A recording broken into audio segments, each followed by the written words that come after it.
جی شکریہ جناب deputy speaker, میں کوشش کروں گا اپنے ٹائم میں بات کروں۔ آج کی گفتگو کا آغاز میں کروں گا پاکستان میں سیاسی استحکام پر۔ جب تک سیاسی استحکام نہیں ہوگا، معاشی استحکام نہیں آ سکتا، معاشی ترقی نہیں ہو سکتی، غربت افلاس کا خاتمہ نہیں ہو سکتا، بے روزگاری ختم نہیں ہو سکتی، پاکستان کا وقار بہتر نہیں ہو سکتا۔ تو میں آن فلور آف ہاؤس مطالبہ کروں گا جناب عمران خان، جناب شاہ محمود قریشی صاحب اور تمام سیاسی قیدیوں کو فی الفور رہا کیا جائے۔ میڈیکل بنیادوں پہ بھی رہائی ہو سکتی ہے۔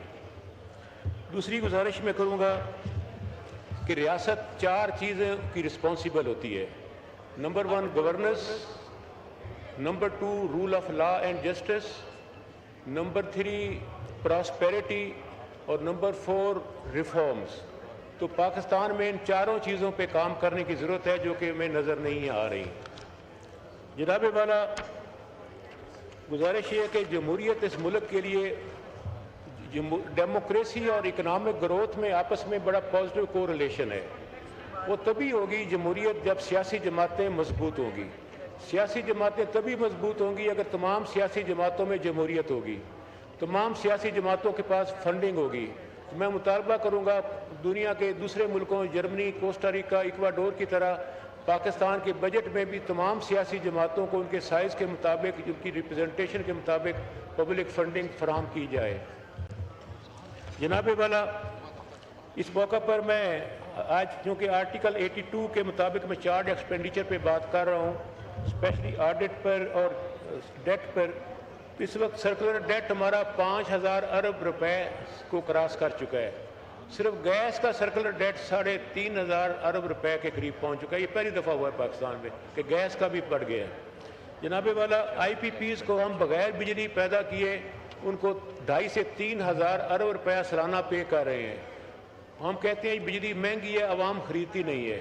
دوسری طرف آپ نے بجلی اتنی مہنگی کر دی ہے کہ عوام خریدتی نہیں ہے، یا دوسری طرف لوڈ شیڈنگ اتنی کر دی ہے کہ بجلی نہیں ہے۔ مجھے نہیں سمجھ لگ رہی کہ ان خلیفوں کو کیوں سمجھ لگ رہی انرجی ڈویژن کو کہ بجلی سستی کریں، عوام خریدے گی، ڈومیسٹک کنزیومر کو بجلی سستی ملے گی، مہنگائی کم ہوگی، غربت کم ہوگی۔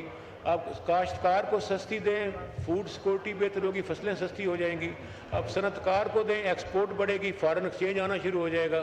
یہ بات ان کو کیوں سمجھ نہیں آ رہی، ہم بھی سمجھتے ہیں اور آپ بھی جانتے ہیں۔ جناب والا، پاکستان کی تاریخ میں پہلی دفعہ ایجوکیشن اور ہیلتھ سیکٹر کی جو پوزیشن ہے بجٹ میں جی ڈی پی میں 1.6% پہ آ گیا ہے۔ کبھی ایسا نہیں ہوا کہ سائنس اور ایجوکیشن اور ہیلتھ کو ملا کے جی ڈی پی میں 1.6% اس کا رہ جائے۔ سائنس اور ٹیکنالوجی اور ایجوکیشن اور ہیلتھ میں اس پورے ریجن میں ہم سب سے نیچے کی طرف جا چکے ہیں۔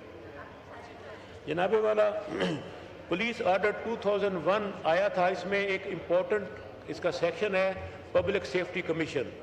اس پہ آج تک عمل نہیں ہوا چونکہ پولیس کو یہ چیز سوٹ نہیں کرتی۔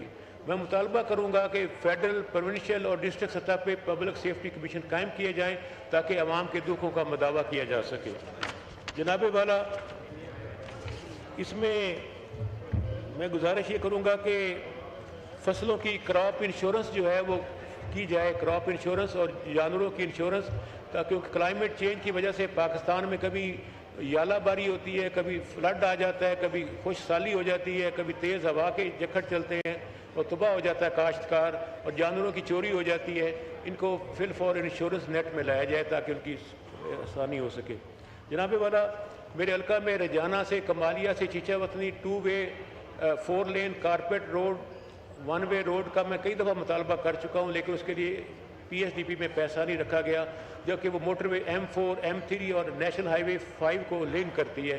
سینکڑوں لوگ اس میں ڈیلی حادثات کا شکار ہو رہے ہیں۔ جناب والا، یونیورسٹی آف کمالیہ میرے حلقے کی 1 روپیہ نہیں رکھا، نہ پنجاب حکومت نے نہ وفاقی حکومت نے، اس لیے کہ اس حلقے کی عوام نے مجھے ووٹ دیا ہے۔ اس کے لیے بھی میں پھر مطالبہ کروں گا۔ اس موقع پر میں یہ بھی کہنا چاہتا ہوں، اتفاق ایسا ہے کہ وزیر خزانہ کا تعلق میرے حلقہ انتخاب سے ہے۔ میں آن فلور کہنا چاہتا ہوں کہ وزیر خزانہ نے تحصیل کمالیہ، تحصیل پیر مل کے لیے 1 روپیہ بھی کسی کھاتے میں نہیں رکھا اس ڈیولپمنٹ میں۔ کس منہ سے وہ حلقے میں جا کر لوگوں سے ملے گا؟ اور پھر یہ ہے کہ بجلی کی 252 میری اسکیمیں تھیں، وہ مکمل ہو چکی ہیں، لیکن چلنے کی ان میں سے 60 اسکیموں پہ ابھی تک کام مکمل نہیں ہوا، حالانکہ فل فنڈنگ تھی، وہ بھی لوگوں کو سزا دی جا رہی ہے۔ جو بجلی کی اسکیمیں مکمل ہو چکی ہیں اس کا افتتاح نہیں کیا جا، گرمی میں لوگ بیچارے بچے بوڑھے بزرگ بیمار پریشان بیٹھے ہوئے ہیں، جمپر نہیں لگایا جاتا کہ جی اس کا افتتاح وزیر خزانہ کے چاچا سے کروائے، جس کو میں شکست دے چکا ہوں، وہ کس حیثیت سے وہاں افتتاح، میں کہتا میں بھی نہیں کرتا، واپڈا والے فیسکو والے خود بجلی چلا دیں، لوگوں کو سزا تو مت دیں۔